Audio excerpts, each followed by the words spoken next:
नमस्कार, मैं हूं आदर्श सिंह। उत्तर प्रदेश सिर्फ एक राज्य नहीं है, यह भारतीय राजनीति की सबसे बड़ी प्रयोगशाला है। 2002 के बाद गुजरात की प्रयोगशाला से नरेंद्र मोदी राष्ट्रीय राजनीति के केंद्र में पहुंचे थे, लेकिन आज बीजेपी और संघ के भीतर एक दूसरी प्रयोगशाला की चर्चा हो रही है और वो है उत्तर प्रदेश।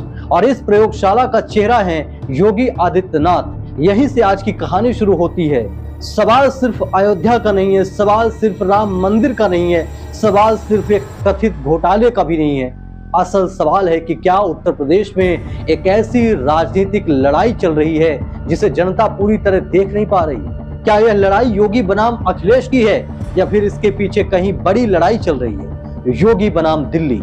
क्योंकि पिछले कुछ दिनों में अयोध्या राम मंदिर ट्रस्ट से जुड़े दान और वित्तीय गड़बड़ियों के आरोपों ने अचानक राजनीति का तापमान बढ़ा दिया है। समाजवादी पार्टी सवाल उठा रही है, बीजेपी के कुछ नेता भी सवाल उठा रहे हैं, प्रधानमंत्री कार्यालय तक शिकायतें पहुंच रही हैं और सबसे दिलचस्प बात यह है कि जिस समय मुख्यमंत्री योगी आदित्यनाथ कह रहे हैं कि जांच पूरी होने तक कोई बयानबाजी न करे, उसी समय राम मंदिर निर्माण की निगरानी कर रहे पूर्व नौकरशाह नृपेंद्र मिश्रा मीडिया में लगातार इंटरव्यू देकर बड़ी गड़बड़ियों की बात कह रहे हैं। आखिर ये दो राय, दो तरह की बातें किस ओर संकेत करती है, यही सबसे बड़ा सवाल है।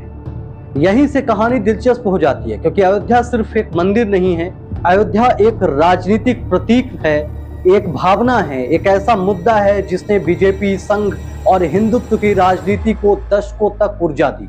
ऐसे में अगर राम मंदिर ट्रस्ट पर सवाल उठते हैं तो नुकसान सिर्फ कुछ लोगों का नहीं होता, उसका असर पूरे उस नैरेटिव पर पड़ता है जिसे बनाने में दशकों लगे हैं। और यही वजह है कि अब सवाल सिर्फ भ्रष्टाचार नहीं रह गया है, सवाल यह है कि इस विवाद से सबसे ज्यादा नुकसान किसे होगा, संघ को, योगी आदित्यनाथ को या फिर किसी और को।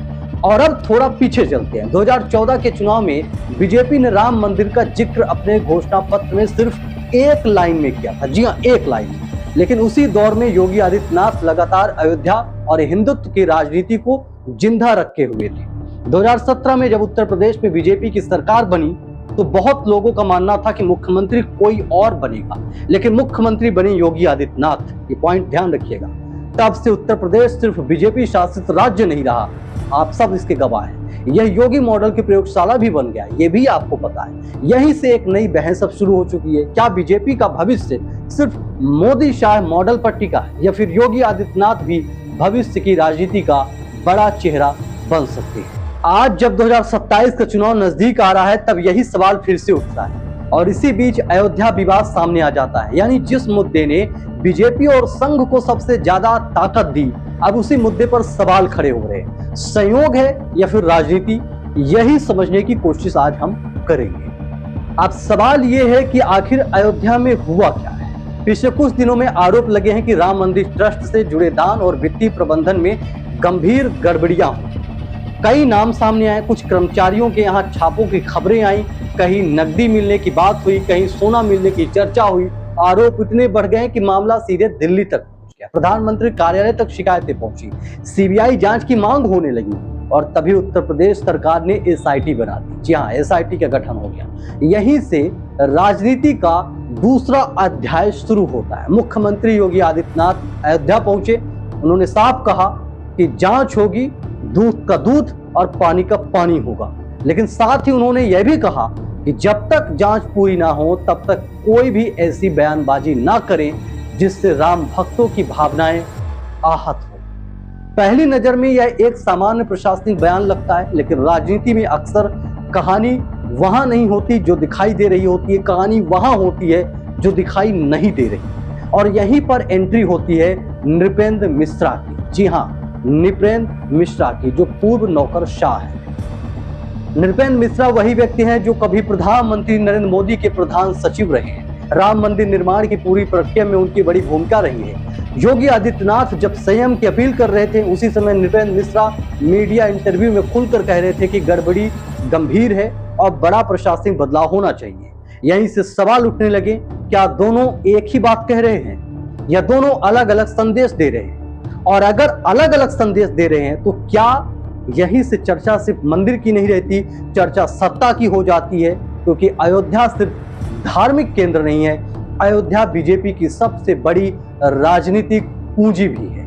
अगर इसी पूंजी पर सवाल उठते हैं तो असर बहुत दूर तक जाता है।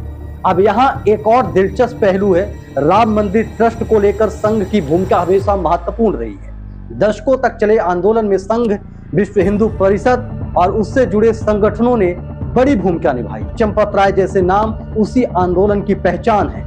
लेकिन आज जब ट्रस्ट सवालों के घेरे में है तो निशाने पर सिर्फ व्यक्ति नहीं है, निशाने पर वो पूरी छवि है जो वर्षों से इतने मेहनत, इतने सालों बाद बनाई गई। यही वजह है कि संघ के भीतर भी बेचैनी दिखाई दे रही है और यहीं से उत्तर प्रदेश की राजनीति राष्ट्रीय राजनीति से जुड़ जाती है, क्योंकि 2027 का चुनाव सिर्फ मुख्यमंत्री चुनने का चुनाव नहीं होगा, ये भविष्य की बीजेपी चेहरा तय करने वाला चुनाव भी माना जा रहा है।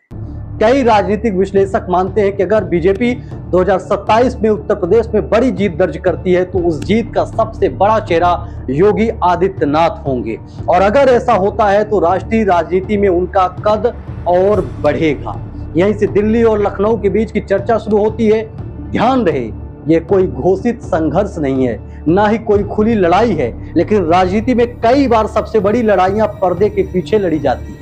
दिल्ली का संदेश अलग हो सकता है, लखनऊ का संदेश अलग हो सकता है, और दोनों सार्वजनिक रूप से एक दूसरे के खिलाफ कुछ कहे बिना भी अपनी अपनी राजनीतिक जमीन मजबूत करने में लगे हो सकते हैं। अब जरा चुनावी गणित भी समझिए।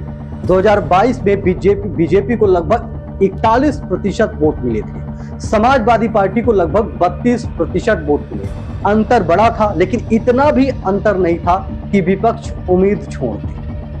इसलिए 2027 का चुनाव बीजेपी के लिए बेहद महत्वपूर्ण है, और इसी बीच मतदाता सूची, वोटर वेरिफिकेशन और SIR जैसे मुद्दों पर भी बहस तेज हो चुकी है। विपक्ष आरोप लगा रहा है, सत्ता पक्ष इन आरोपों को खारिज कर रहा है, लेकिन एक बात साफ है, उत्तर प्रदेश की राजनीति अब सिर्फ जाति और धर्म की राजनीति नहीं रह गई, यह नैरेटिव की राजनीति बन चुकी है। जो कहानी जनता तक पहुंचाएगा वही राजनीतिक लाभ उठाएगा।